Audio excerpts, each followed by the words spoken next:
Hello ವೀಕ್ಷಕರೇ, ಇಂದು ನಾವು ಹೇಳಲಿರುವ ಈ ಕಥೆ ಪ್ರತಿಯೊಬ್ಬರೂ ನೋಡಲೇಬೇಕಾದ ಕಥೆ. ಯಾಕೆಂದರೆ ಇದು ಮಾನವನ ಭಾವನಾತ್ಮಕ ವ್ಯವಸ್ಥೆ, ಮಾನವೀಯತೆ ಮತ್ತು ಸ್ವಾರ್ಥದ ಮನೋಭಾವನೆ ಇವುಗಳ ಬಗ್ಗೆ ಮಾತನಾಡುತ್ತದೆ. ಈ ಕಥೆ ಶುರುವಾಗುವುದು ಒಂದು ಪಟ್ಟಣದಿಂದ.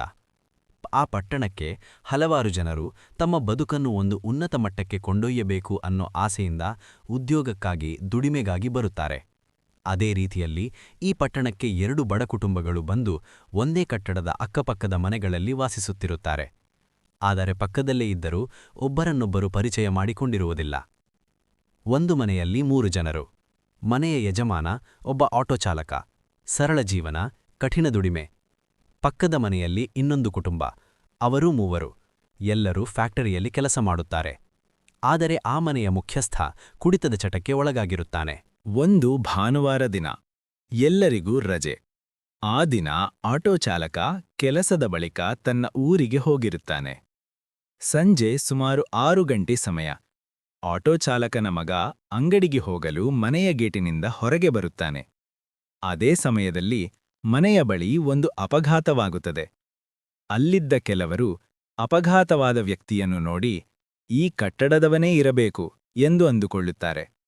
ಸರಿಯಾಗಿ ಗಮನಿಸದೆ ಆ ಹುಡುಗನಿಗೆ ನಿನ್ನ ತಂದೆಗೆ ಅಪಘಾತವಾಗಿದೆ ಎಂದು ಹೇಳುತ್ತಾರೆ. ಅದೇ ಸಮಯದಲ್ಲಿ ಪಕ್ಕದ ಮನೆಯ ಮಹಿಳೆಯು ಅದೇ ದಾರಿಯಿಂದ ಬರುತ್ತಾಳೆ. ಅವಳೂ ಕೂಡ ಅಲ್ಲಿರುವವರ ಮಾತು ಕೇಳಿ ಆ ಹುಡುಗನಿಗೆ ನಿಮ್ಮ ತಂದೆಗೆ ಅಪಘಾತವಾಗಿದೆ ಎಂದು ಹೇಳುತ್ತಾಳೆ. ಆದರೆ ಹೇಳುವಾಗ ಅವಳ ಮುಖದಲ್ಲಿ ಯಾವುದೇ ಆತಂಕವೂ ಇಲ್ಲ, ಯಾವುದೇ ಭಾವನೆಯೂ ಇಲ್ಲ. ಕನಿಷ್ಠ ಅನುಕಂಪವೂ ಅವಳಲ್ಲಿ ಇರಲಿಲ್ಲ. ಆ ಹುಡುಗ ಒಮ್ಮೆಲೆ ಅಚ್ಚರಿಯಾಗುತ್ತಾನೆ. ಯಾಕೆಂದರೆ ಅವನ ತಂದೆ ಅದೇ ಸಮಯದಲ್ಲಿ ಫೋನ್ ಮಾಡಿ ನಾನು ರಾತ್ರಿ 10 ಗಂಟೆಗೆ ಮನೆಗೆ ಬರುತ್ತೇನೆ ಎಂದು ಹೇಳಿರುತ್ತಾನೆ. ಅದೇ ವೇಳೆಗೆ ಆಟೋ ಚಾಲಕನ ಹೆಂಡತಿ ಬಟ್ಟೆ ಅಂಗಡಿಯಿಂದ ಮನೆಗೆ ಬರುತ್ತಿರುತ್ತಾಳೆ. ಜನರ ಜಂಗುಳಿಯನ್ನು ನೋಡಿ ಅಲ್ಲಿಗೆ ಹೋಗುತ್ತಾಳೆ. ಅವರ ಮಗನು ಅಲ್ಲೇ ನಿಂತಿರುತ್ತಾನೆ. ಅಪಘಾತವಾದ ಸ್ಥಳಕ್ಕೆ ಬಂದ ಆ ಆಟೋ ಚಾಲಕನ ಹೆಂಡತಿ ಅಪಘಾತಕ್ಕೀಡಾದ ವ್ಯಕ್ತಿ ತಮ್ಮ ಮನೆಯ ಪಕ್ಕದವನು ಎಂದು ತಿಳಿದ ತಕ್ಷಣ ಅವನ ಹೆಂಡತಿಯನ್ನು ಕರೆದುಕೊಂಡು ಬರಲು ತನ್ನ ಮಗನನ್ನು ಅಲ್ಲಿಗೆ ಕಳುಹಿಸುತ್ತಾಳೆ. ಸ್ವಲ್ಪ ಹೊತ್ತಿನಲ್ಲೇ ಆ ಮಹಿಳೆ ಕಣ್ಣೀರಿಡುತ್ತಾ ಅಲ್ಲಿಗೆ ಬರುತ್ತಾಳೆ. ಆದರೆ ಅಷ್ಟರವರೆಗೆ ಅಲ್ಲಿದ್ದವರಲ್ಲಿ ಯಾರೂ ಸಹ ಸಹಾಯಕ್ಕೆ ಮುಂದೆ ಬಂದಿರಲಿಲ್ಲ. ಅಂತಹ ಸಮಯದಲ್ಲೂ ಆಟೋ ಚಾಲಕನ ಹೆಂಡತಿ ಮತ್ತು ಅವಳ ಮಗ ಮಾನವೀಯತೆಯನ್ನು ಮರೆಯದೆ ಅಪಘಾತಕ್ಕೀಡಾದ ವ್ಯಕ್ತಿಯನ್ನು ಆಸ್ಪತ್ರೆಗೆ ಕರೆದೊಯ್ಯಲು ಸ್ವತಃ ಮುಂದಾಗಿ ಸಹಾಯ ಮಾಡುತ್ತಾರೆ.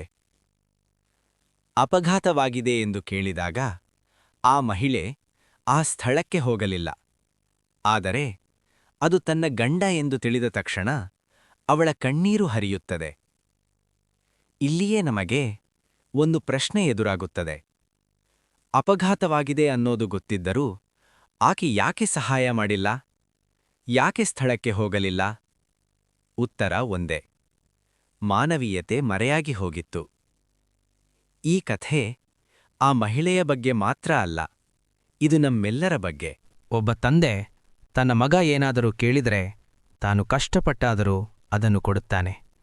ಆದರೆ ಒಬ್ಬ ಅನಾಥ ಮಗು ಒಂದು ತುಪ್ಪಳ ಊಟ ಕೇಳಿದರೆ ನಾವು ಯೋಚಿಸುತ್ತೇವೆ.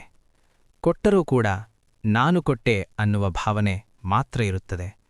ಆ ಮಗುವಿನ ಬದುಕು ಚೆನ್ನಾಗಿರಲಿ ಅನ್ನುವ ಆಲೋಚನೆ ಅಲ್ಲಿ ಕಾಣಿಸುವುದಿಲ್ಲ.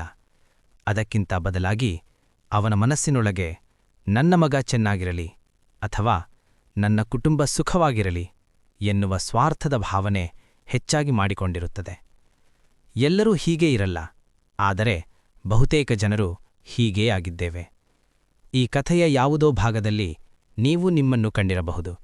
ನಿಮ್ಮ ಅನುಭವ, ನಿಮ್ಮ ಅನಿಸಿಕೆಯನ್ನು ಕಾಮೆಂಟ್ ಮೂಲಕ ತಿಳಿಸಿ. Thank you for watching. ಧನ್ಯವಾದಗಳು.